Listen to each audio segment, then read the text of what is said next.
Hello, everybody, and welcome back to the Journey Through GL podcast. I'm your host, Thomas. Welcome to week 9. Welcome to the week of Love Bully and Delete Your Past. It's our first 2-in-1, although they were both pretty quite short, which makes for a short week. If you have been rewatching along with me, thank you for doing that. But if you're not, well, thank you for tuning in anyways. I really appreciate it.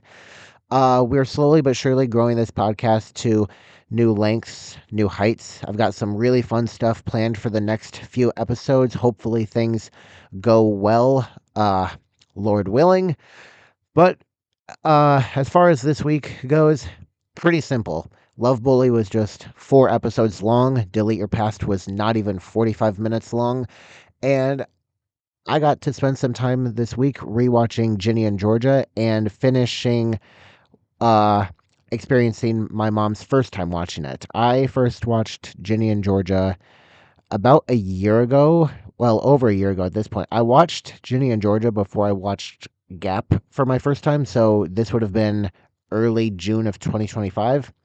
But we've been going through Ginny and Georgia for me a second time, for my mom the first time, and we just finished the season 3 finale about 5 minutes before I'm sitting down recording this. So that's still really fresh in my mind. Ginny and Georgia, while I really love the show, it's not a very healthy show for me. It's got a lot of issues and it deals with kids that are roughly my age. The entire first 3 seasons take place during Ginny's sophomore year of high school. So she's about 15, 16-ish, maybe 17, who knows. Uh, well, no, in the show, Ginny is 16, but there might be sophomores that are 17 because sometimes that happens. And I first watched it, I guess, after I had finished junior year, so that kind of hit pretty close to me. And there's a lot of issues in that show. Lot of issues. There's drugs, there's sex, there's alcohol, there's murder. It's a whole thing. But yeah, the entire first 3 seasons take place within sophomore year, which is 9 months. That is just insane. Man, I love that show and I love Max's character, but that show is not healthy at all for me to watch. But that's the way that I feel about a lot of things in my life. Not healthy, but I do it anyways. Anyways, let's get started with the news segment here. Not a whole ton to talk about. However, as July still remains on our calendar, we had another couple break up. This time it was Enjoy and June. They have officially split up. It was announced that they mutually agreed to conclude their work as a couple. Um, I don't care. Denied Love was mid at best, and we haven't gotten any updates for a long time. So, yeah. With that said, um, the counter for couples that have ended this year is now up to 8. There's Nat Picha from Reverse with Me, Tanyada from Play Park, Mew Renee, they were a second couple in Poisonous Love, and they were going to have their own solo series. June Munich, Ice Mimi from Player, Enjoy June, and who's the 2 other ones? Um, Actually, no, never mind. I was counting Christina May, which ended last year, and Grace Oy, which ended last year. So, wait, no, there's got to be one more, right? Nat Picha, Tan Yada, Ice Mimi, Murene, June Munich, Enjoy June. We've gotten 4 in July, or 3 in July, 4 in summer, I think. No, I think I got it right. Yeah, there have been a lot of couples that have split. Oh, Pam R. Wong. Pam R. Wong. Oh my god, I am so sorry. Oh my god, Alexa's going to kill me when she hears this. My friend Alexa, she is one of the biggest Pam R. Wong fans I have ever met anywhere. Oh my god, she's going to murder me when she hears that I forgot about Pam R. Wong for a second. Girl, I am so sorry. Oh my god. Wow, that's crazy. How could I forget about them? They were one of the most iconic couple split ups of all time.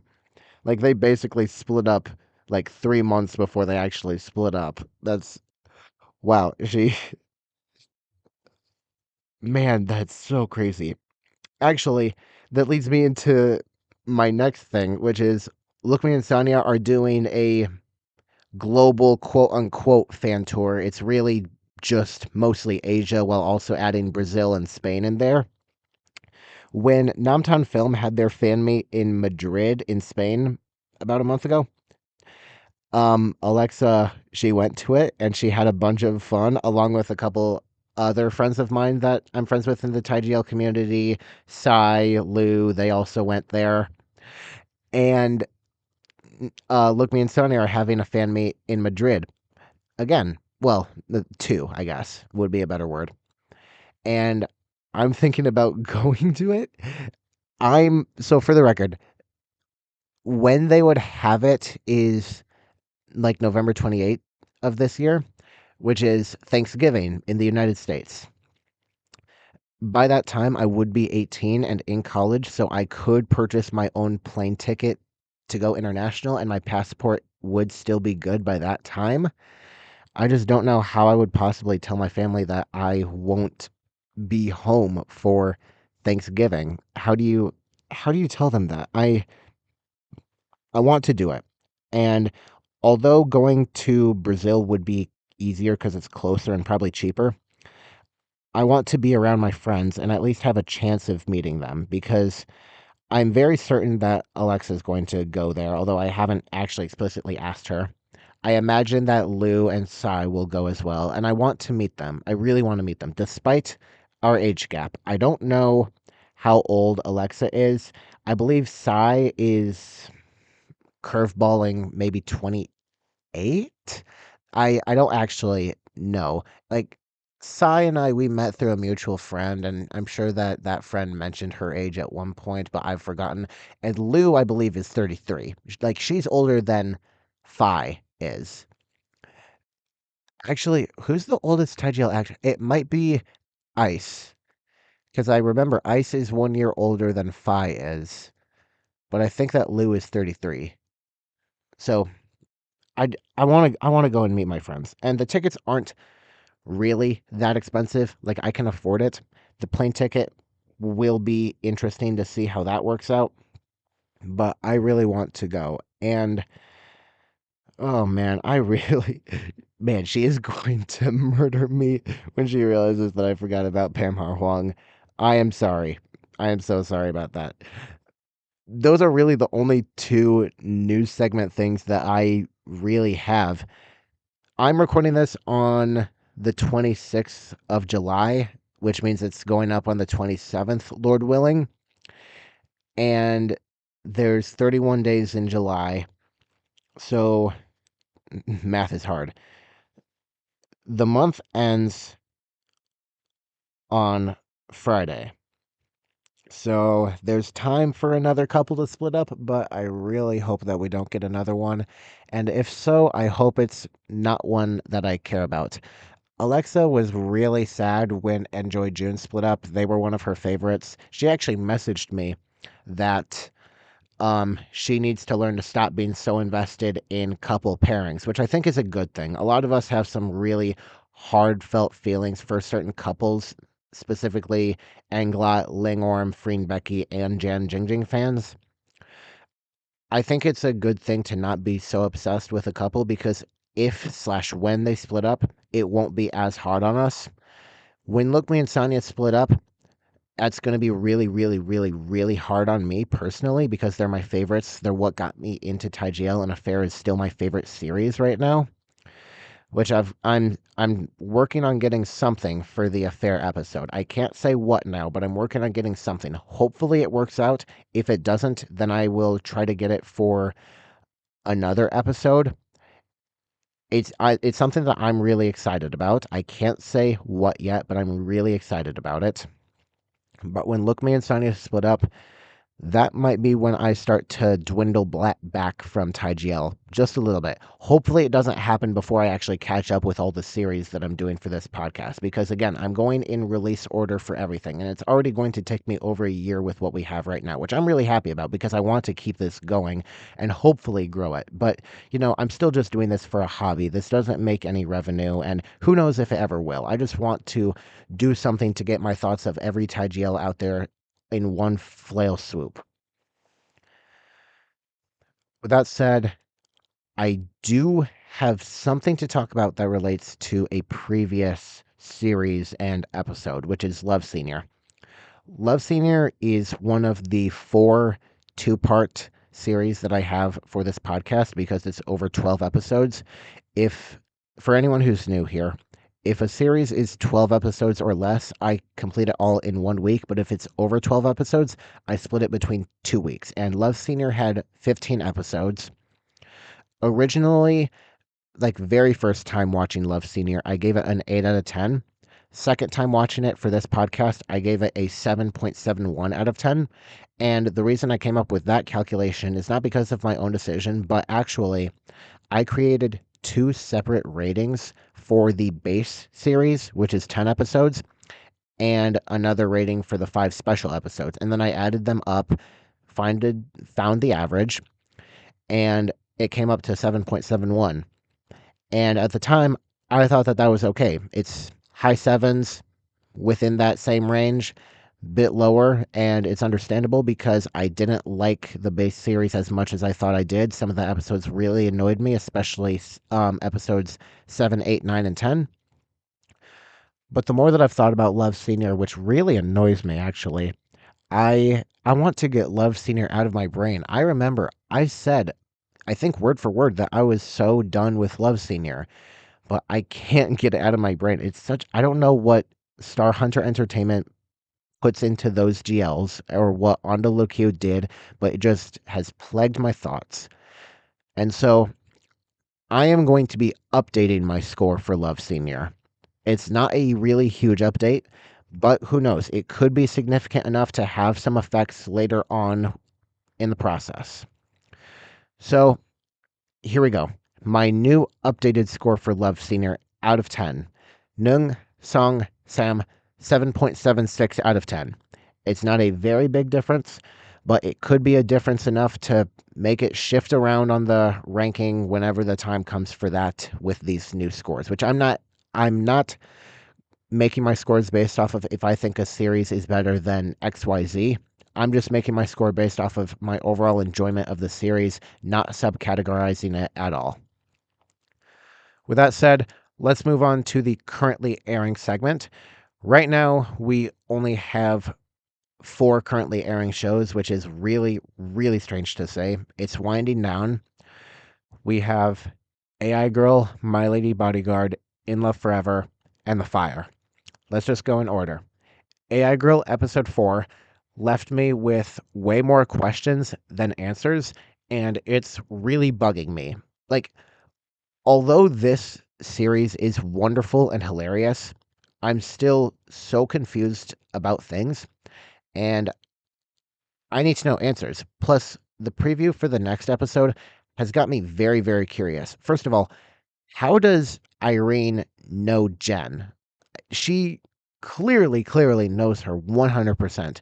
She was smiling when Jen pulled I down into bed with her, but it was Irene remote controlling I on some voyeurism shit. Hell, I think that in next episode's sex scene, even though the girl with Jen will be I think that Irene is going to remote control and who knows, probably start fingering herself right there. I mean, I wouldn't put it past her. Furthermore, what is I going to do now that Jen is spending her time trying to figure out who Irene is?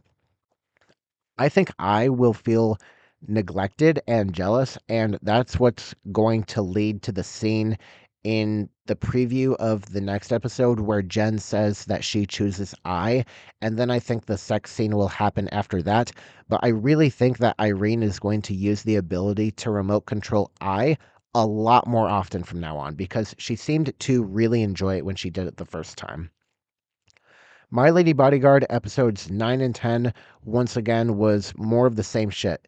Same third act breakup shit too.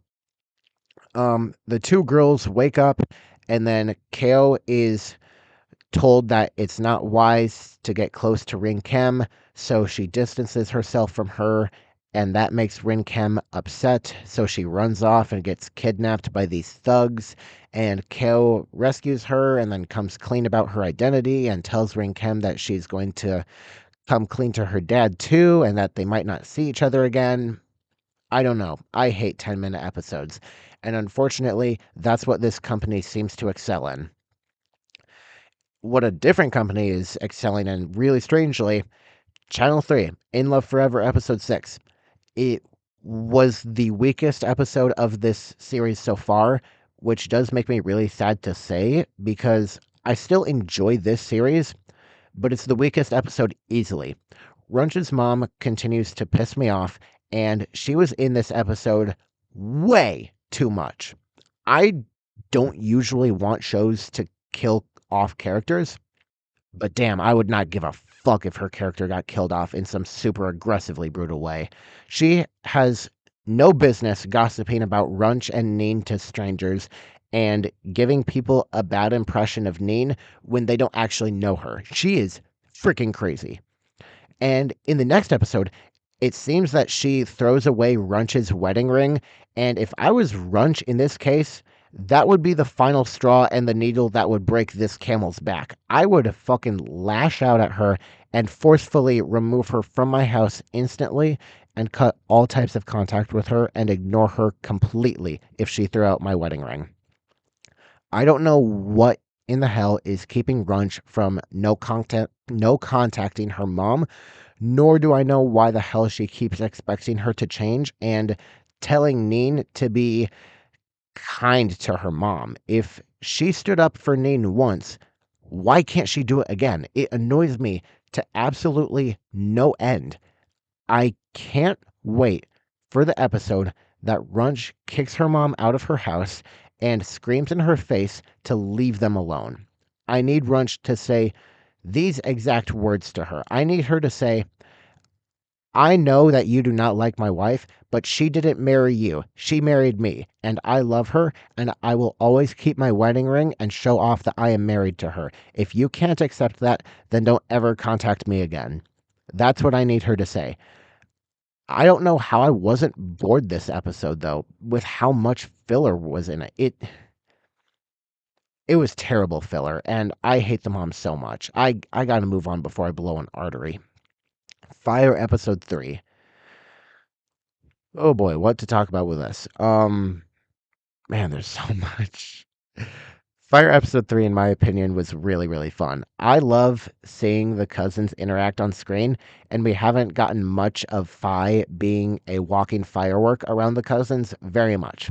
She's always been heated, but the worst that we ever saw her up until this series was during her introduction in the Earth when she first met Rose. She was yelling at her left and right about the fact that Din was marrying Rose, and then Fi Fi just went away for the rest of the shows until now.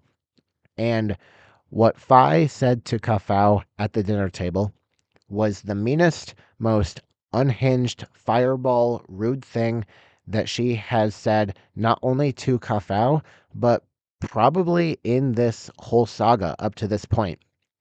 So bad that the two oldest cousins and sister-in-laws had to step in and scold Fi as if she's a child, which is kind of actually how she acts now that I'm thinking about it. But then we get Fi helping Kafao run away from those thugs, and there's this one shot when they are resting on the beach. It's when Fi extends her arm to Kafao to help her up, and the camera angle is from the ground in Kafao's point of view, as if she is looking up at Fi and her arm. That one shot is the single most attractive shot we have ever gotten of Nam Nung as Fi across the whole saga. I am 100% certain on that. After that is when Rose and Lotta dress Kafau up really pretty and do her makeup pretty, and Fi almost slips on her ex, and she almost calls Kafau pretty, which obviously she does think that she's pretty, but she can't let her know that because that's all part of her game. We also got Fi being jealous of Kafau and her friend Nod in this episode, which is always a fun day when Fi is jealous for whatever reason, because it shows that she's already head over heels for that woman. I really, really wonder when Kafau is going to really start getting that Fi is in love with her. My assumption is it will probably start next episode when they get stranded on the private island for the night. A detail that some fans noticed in this episode also was that Rose was drinking what looked like orange juice instead of wine at the dinner table, which makes some fans think that she might be pregnant with her daughter Daisy, who's introduced in the fifth special book of the Four Element Saga. Personally, I don't think so, but I could be wrong. The time frame just doesn't seem right to me. All right, I think I have spent enough time. Let's move on to the series review, which we have two to talk about this week, although really only one. We have Love Bully, which is an Englot series, and it is the second Englot series of this whole journey. It was released on June 7th, 2024, and it was a combo production between MGI and Change 2561. So technically, Affair was not the first one that Change produced, and it was Love Bully. Interestingly enough, this series is based on a true story. I wasn't able to find any information on real characters, real people of their characters, but they probably, I don't know, didn't want the press attention or whatever. It's a whole thing. I don't really need to do that. I just thought that it's cool that this one is based on a true story, and Englot got to do it. So that's a pretty huge thing. The second series, well, series, it's more like a short thing. It's called Delete Your Past, and it's from MGI as well. So this is technically the week of MGI, and it's a Meenbabe production. It was released on June 20th, 2024, and in total, this thing is only 45 minutes long. You can find it on YouTube. The subtitles make little to no sense when translated into English. Um, I will talk about Delete Your Past in a little bit. I'm going to start with Love Bully, and I'm going to start with the scores first. I'm going to get both of them out of the way. Actually, you know what? No, I'm not. I'm going to separate them to build some tension for Delete Your Past. Let's start with Love Bully. My score out of 10. I spent the last week rewatching Love Bully. It's the second Englot series that they have done. My score out of 10 originally was a 4 out of 10. Actually, no. I think I gave it a 5 out of 10 originally. I think that I did. Wait, I can't remember. Holy. Okay, let's try that again. I just spent this past week rewatching Love Bully. It was my second time ever watching it. It's the second Englot series that they have ever done. My original score for Love Bully was a 5 out of 10. My new updated score for Love Bully, Nung Song Sam, 4.46 out of 10. 4.68 out of 10, excuse me. Oh my gosh, I am so tired. That's what happens when you watch so much Ginny and Georgia. Can you tell that I'm starting to like ease up a little bit more about this podcast and not be as tense and stuck up about things? I guess that just goes to show how you don't actually have to be really serious on this thing. It's my podcast. I'm just doing this for fun. Okay, third time's the charm. Holy cow. And I don't need to do this for audio listeners. I need to do this for the TikTok clip.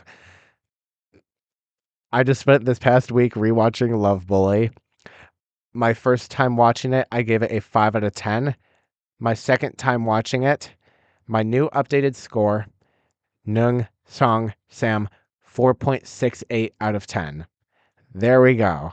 Oh my gosh, that took way too long. I'm sorry.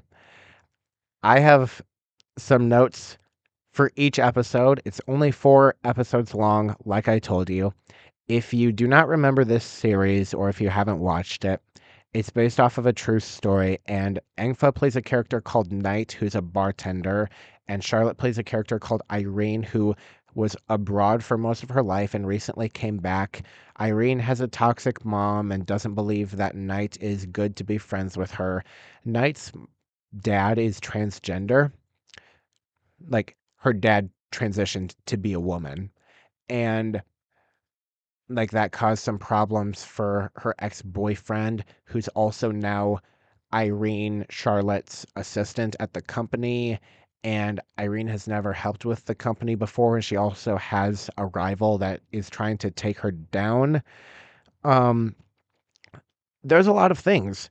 Episode 1 is the introduction to Knight and Irene, and it happens very quickly, and we aren't given a whole ton of time with them meeting each other or getting to know each other in the bar. In fact, according to what happens in the show, they've known each other for like 2 or 3 days, and Irene is asking Knight to go out on a date with her. Irene is very extroverted and outgoing and friendly, but to me, it comes across as attention seeking.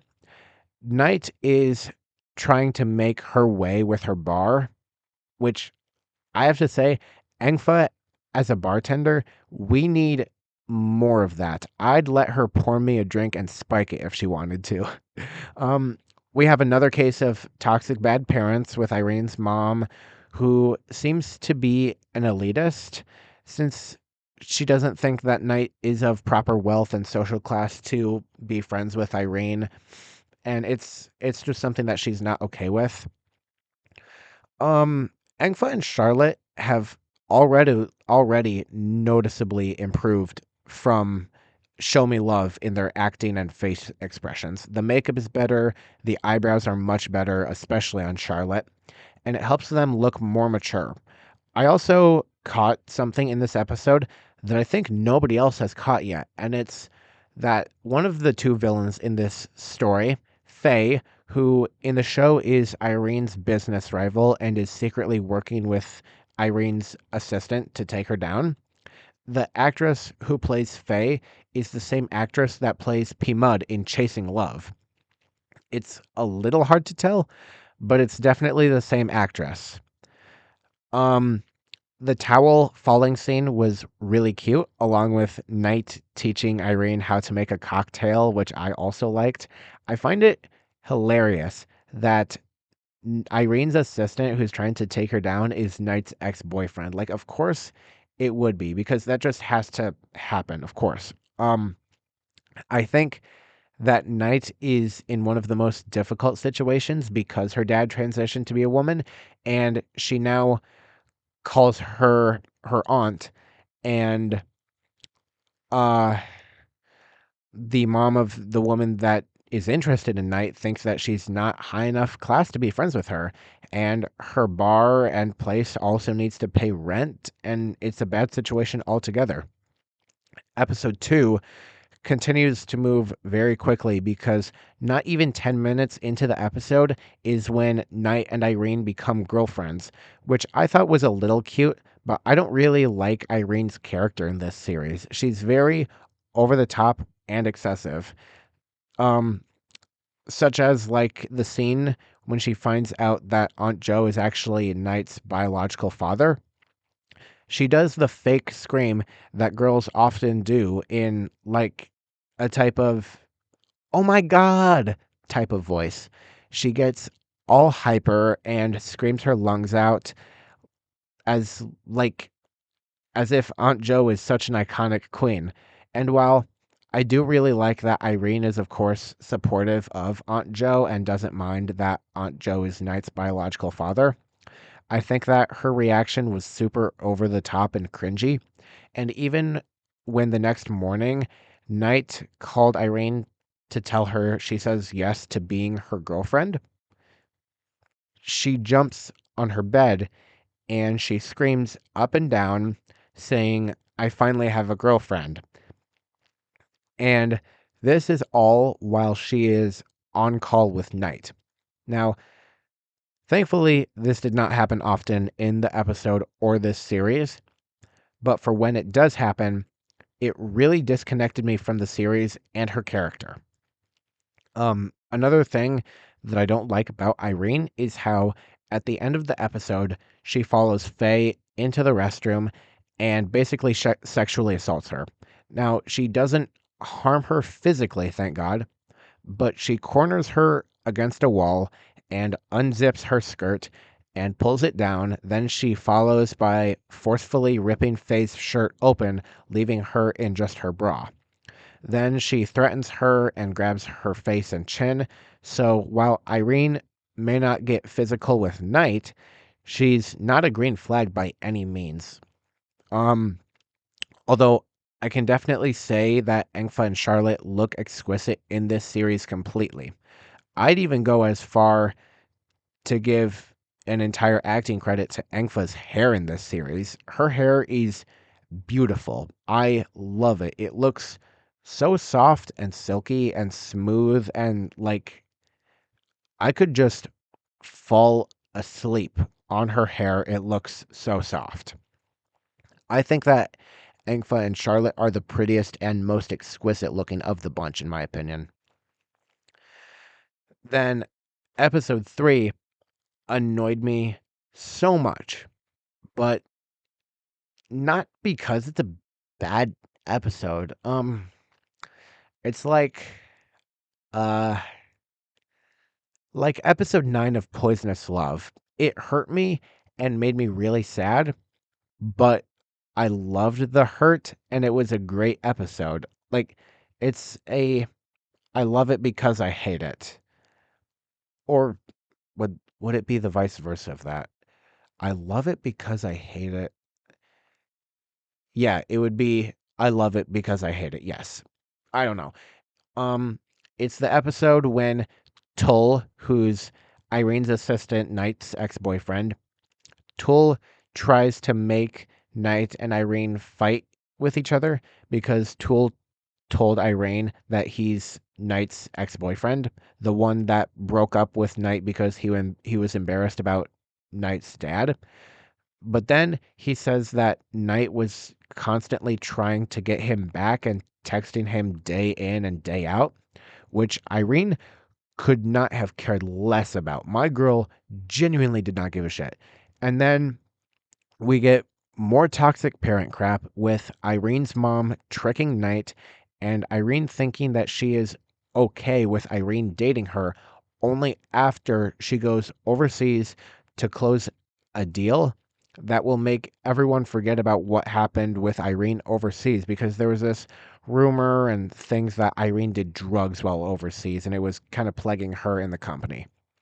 But Irene's mom uses it as an opportunity to purchase the land that the bar's on and evict Knight and her dad because she's homophobic, as is with every parent in the 2024 TGLs, and she doesn't want her daughter dating a woman.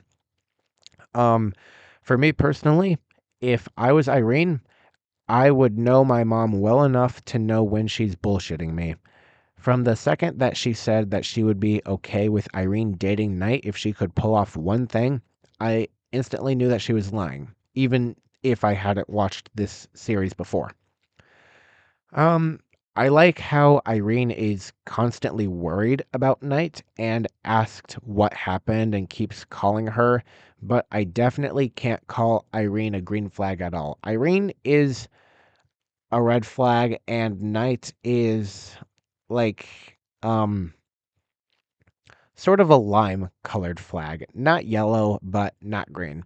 She should have told Irene what was happening instantly, because Irene would have wasted no time in coming back to help, but she didn't. I still really don't like how childish and immature Irene acts sometimes, specifically in the scene when she is confronting her mom and her mom calls her a sexual deviant.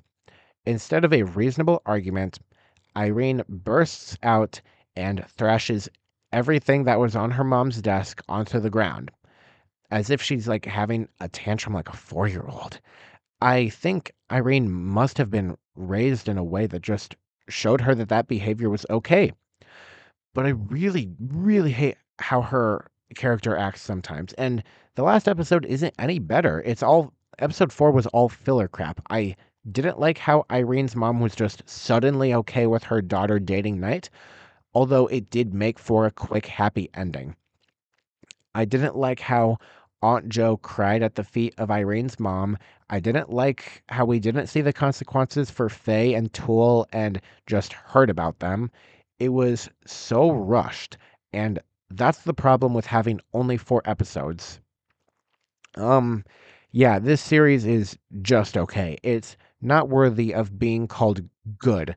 Both Engfa and Charlotte did improve their acting, but Char still has much to learn by this point. Engfa and Charlotte have had 5 projects together, and they get better and better with each project. I promise you. But they are the first couple that we get to their second series in this whole rewatch, and we will get to Becky's second project next week because we'll be rewatching Uranus 2324 next week. Which the special edition for that movie's coming out sometime soon, or maybe it's already out. I'm not sure, but it's releasing extremely exclusively. I don't know if it'll be released online, but I'm excited to rewatch it. It it's one of the few that doesn't have a happy ending, so that's something. That's gonna be painful. That movie is something. I think I gave Uranus 2324 a 4 out of 10 the first time that I watched it, but I watched it in kind of a weird like third party YouTube piracy thing, but I've got a better way of watching it this time. So hopefully I have a better experience. Again, I'm going into everything with a completely open mind, and that's what I'm going to do with The Secret of Us next week. If you know me, it's no secret that I don't like The Secret of Us. Well, okay, that's the wrong. I think The Secret of Us is slightly above mid. I gave it a 6 out of 10, and I gave Only You a 7 out of 10. So that goes to show something. There was so uh there was a TikTok video that I made, and I mentioned how people were comparing Girl Rules to Only You and saying that it was Only You level of bad. And I said that I didn't think that Only You was bad. I thought it was a 7 out of 10, and I thought that it was Channel 3's best production. And there was a comment that said, "You think Only You is Channel 3's best production?" And I responded, yes. And that comment asked, "Have you seen The Secret of Us?" And like, I've watched everything, but that person probably clearly didn't know that. Yes, I've watched The Secret of Us. I've watched Only You. I've watched everything. I've watched Play Park. I've watched My Safe Zone. I've watched Fulfill. And I'm watching In Love Forever. And I'll watch Please Love when it comes out. I have watched everything. There is not a single series, TGL series, that I have not watched. And everything that's going to be on this podcast will be a second rewatch, except for Affair. That will be my 4th watching of that show. That's what I've got for Love Bully. It's okay. It's a 4.68. Man, I hate that I screwed that up so much earlier. Whatever. But I do still have Delete Your Past to talk about. Again, it is less than 45 minutes. This is an extremely experimental thing. There is not a single part of Delete Your Past that should be taken seriously. It has some type of a story, but let's get the score. I spent the I spent a little bit of the past week rewatching Delete Your Past. It's the first Meenbabe project. My original score for Delete Your Past was a 1 out of 10. My new updated score, Nung Song Sam, 1.06 out of 10. It is ass. It sucks so much. If anybody's even thinking about watching this, I can only say that you would watch it just to say that you've watched it and to say that you have watched everything. There is no good reason to watch this series. I can't even tell you the characters' names. We don't even see Meenbabe together until probably the 35-minute mark. I'm completely honest about that. Or at least halfway. It's either halfway or the 35-minute mark is when we see Meenbabe on screen together for the first time. It was an experiment thing. It did not work well. Uh I can't remember what her character name is, but it's the character that Ohm plays, and she was undergoing some treatment to like erase her memories or something, and it was working. She had bad memories of the past, ex-girlfriends, something like that, and she ran this Airbnb or something, and she had her girlfriends live there for some points and she kicked them out and she had to undergo this memory erasing thing. It had potential, and maybe someday they'll recreate it and put high production into it. It looks like this entire thing was filmed in one day, and it probably was. But what can you do with an experiment? But Delete Your Past sucks so much. Like the subtitle, you can't find it anywhere except for YouTube. The English subtitles either went way too fast or were just made no sense at times. I don't like it. I don't like it at all. Usually, this is when I would do the OST of the series segment and the cultural aspects and notices segment. But with Love Bully, which is part of the Club Friday anthology, I did not have an OST for Love Bully, or at least I couldn't find one that I was comfortable with using, and Delete Your Past obviously did not have one. So instead, what I'm going to do is talk a little bit about the companies that are currently producing GLs, who I think the front runner is, who I think is the one that's most consistent and best producing, the ones that have no misses, the one or two misses, stuff kind of like that. And there's a lot of companies that have produced GLs, multiple GLs too. You, of course, have the big names like GMMTV, Idol Factory, Change 2561, Northstar. Those are the easy examples.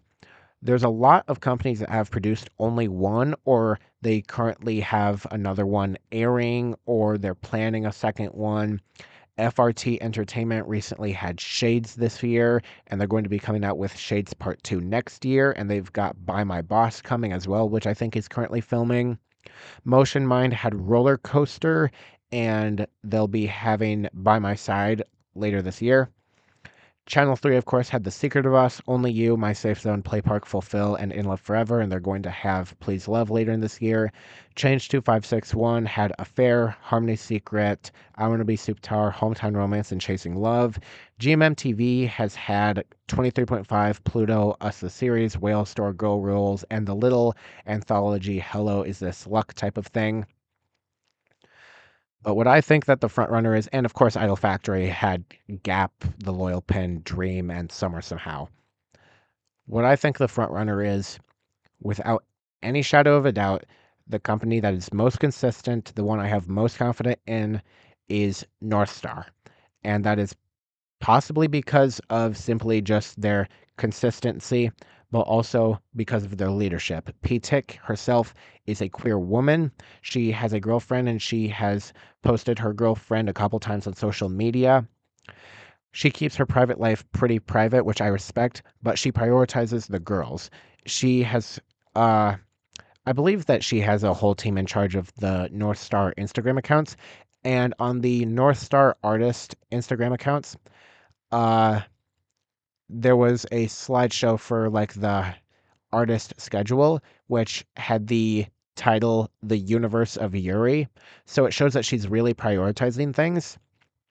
And with the whole Mew Renee situation, although we're not very detailed on the situation, I think it's pretty clear what happened. I won't. Mm, uh, Out of simple respect and not wanting to throw out assumptions, I'm not going to say what I think happened, but I will say that I am pretty confident that what I think happened is what actually happened. You can probably do your research on Twitter or Reddit, but I'm not going to voice my actual opinion of what happened. But Mew and Renee are still on Northstar. They're still friends, and Renee has a GL coming up with somebody else, and Mew is going to be getting a new partner. And people think that um, her partner is actually an artist that recently signed on to Northstar, who is also Sonya's cousin. So who knows? It's certainly possible. Beauty and the Bike is still going to be made. We just need to find a new partner from Mew. Third person is going to be made too. I think it's still filming, if not already finished. And then Lunar Secret will start once Apple is done with all of Four Elements stuff so she can actually direct it. I apologize if my lisp is really bad too. I'm working on that. But Northstar has 4 completed series, 1 currently airing, and 3 planned. They've got Poisonous Love, The Earth, Water, Air, and Fire is currently airing right now. 3 out of the 4 that have completed are all 9 out of 10s. One of them is an 8 out of 10. And Fire will likely be within that 8-9 range as well. And I wouldn't be surprised if Lunar Secret, Beauty and the Bike, and Third Person are all 8-9, maybe even 10 out of 10s. Who knows? Poisonous Love is one of the 9 out of 10s for me. Earth and Water are also 9 out of 10s. Air is an 8 out of 10. And who knows what Fire will be. But I think that they are the most consistent. I think that they have the most going for them. They really prioritize their girls' health, well-being, and making sure that they get work. Although we don't know if Apple Mim will get another series or not, because Apple is not only an actress but also a director. She was an actress, changed to director, and then Apple Mim became a couple for Four Elements last second because Fayoko couldn't do it. And they ended up being one of the shining stars of the early year TGLs. So they'll probably get a second series. I hope that Mim gets in something soon because Earth was her first acting debut, and she's really happy. I mean, she's just a happy-go-lucky little girl, and I really like her for that. But I do think that Northstar is the front runner for certain. Um, Oh, what's the Me Mind Y Entertainment, the company behind Love Beyond Dreams and AI Girl. We don't know if they're going to have a third production, but Love Beyond Dreams was a really good series. It was a 9 out of 10 easily. And then AI Girl is likely going to be within that 9, maybe 8 out of 10 range. I really like them. I think that they've got a ton going for them. The reason why I don't put GMM-TV or Change this high, or even MGI, is because they are not consistent. Every single company producing GLs that has produced 2 or more GLs has had at least one miss, with the obvious exception of Me Mind Y because they're currently airing and AI Girls Good, whatever. But Idol Factory, Channel 3, MGI, GMM-TV, Change. Who else is there? Hongthop, um, Kid House, and let me think. Is that it? Well, there's WeTV, but that doesn't really count. Um, I think that's it as far as I can remember. Every single one of them has had a miss at some point. Idol Factory's miss was Somewhere Somehow.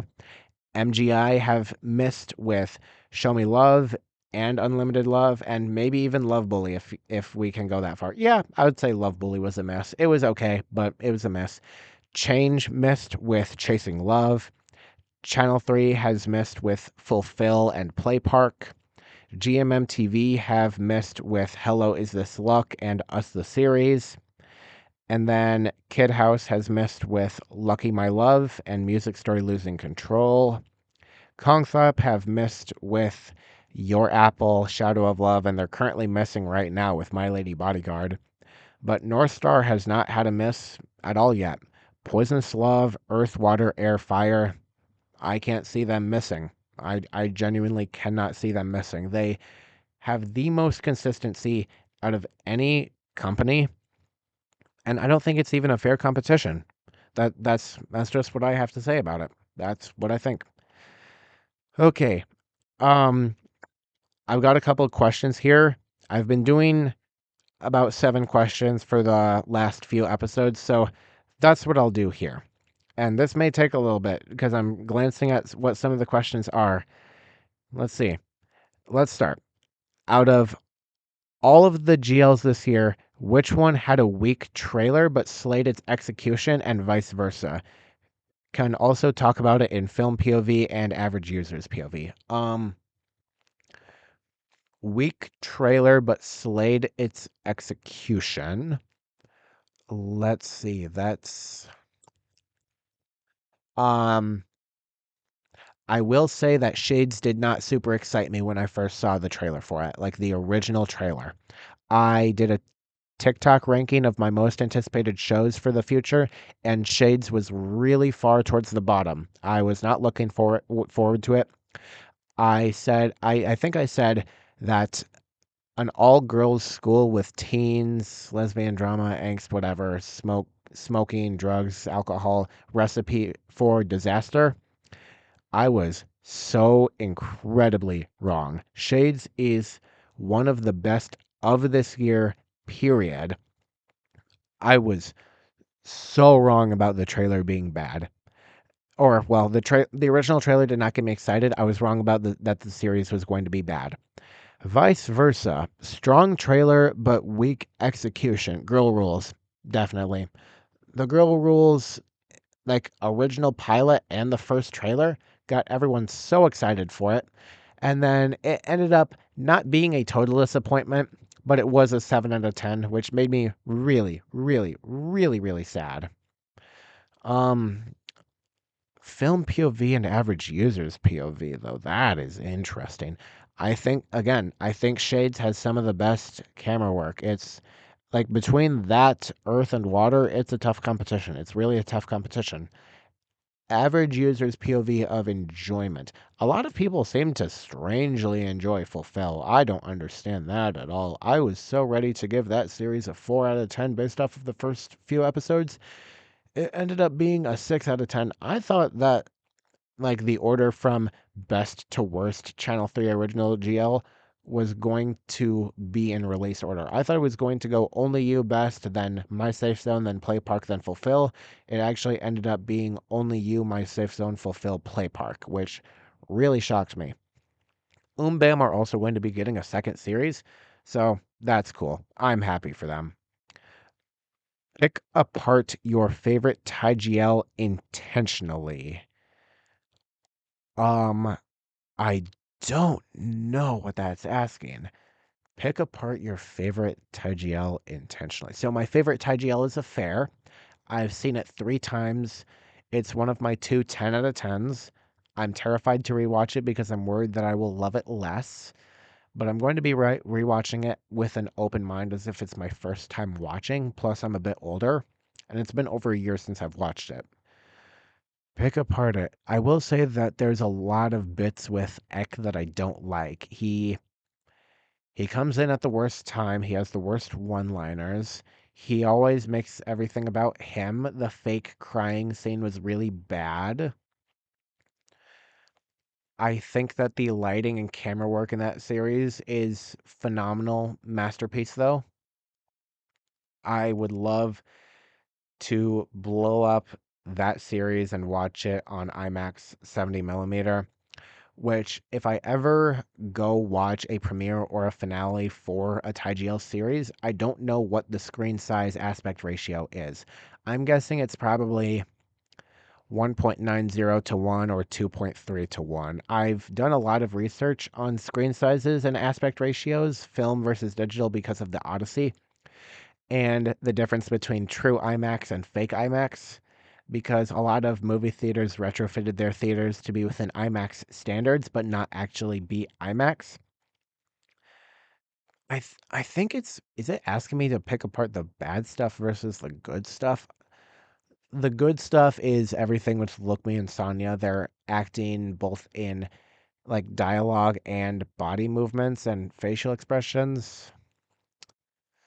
There could be more music. There's only one OST, which I wish that there was more. I wish there were more episodes.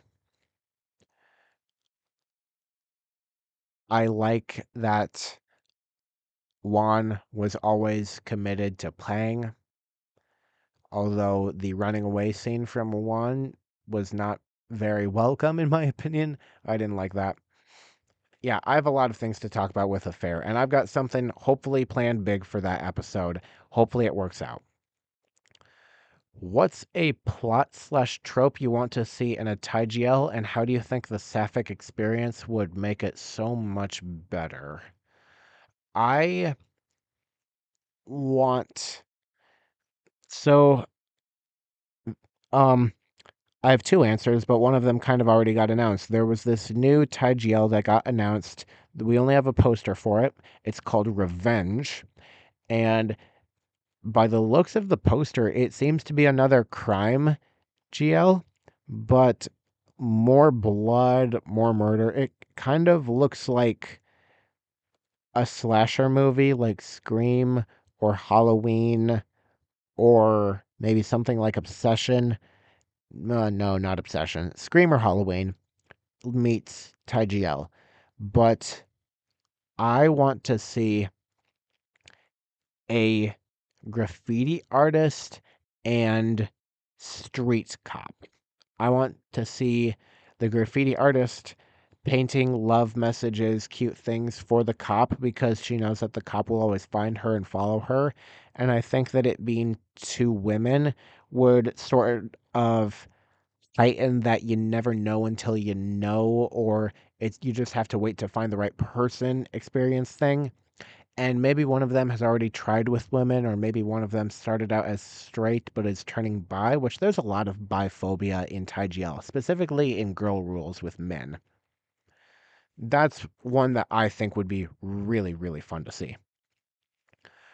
What's one thing you've noticed that you seem to really care about in a TIGL? One from a film critique perspective, and two from an average viewer's perspective. Um, I've noticed that lighting and coloring seems to be a really, really, really big issue.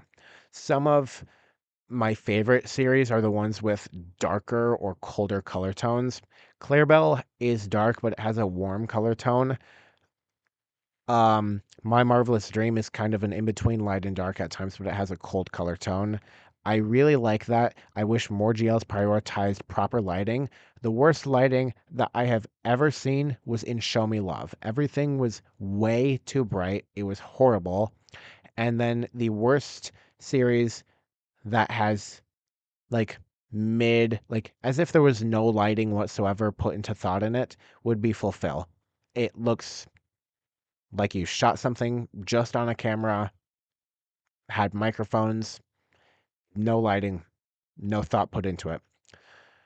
And then from an average viewer's perspective, let me think.